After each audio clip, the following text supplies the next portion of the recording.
با توجه مخلصان صوت و نوای استرادی با دستگیری مقامات اجرایی حکومت دولتی شهر حصار و شهر ترسونزاده بخشیده به جشن بزرگ وحدت ملی سنه 23 ایون ساعت 14 در قصر فرهنگ شهر حصار و سنه 24 ایون ساعت 13 در کاخ دوستی شهر ترسونزاده کنسرت ایدانه با اشتراک ستاره استرادای تاجیک آوازخوان شناخته حسن کمال با فرزندانش سرایندگان جوان و امید بخش شیراز کمال و پریچهره کمال برگزار می‌گردد.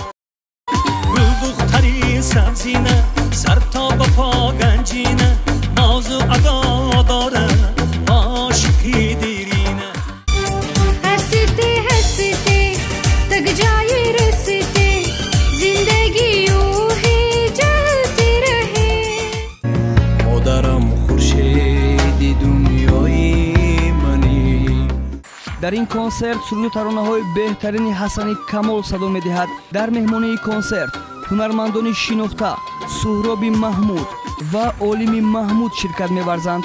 من آمدم به دیدن شرانمی نمای تو ای دخترکه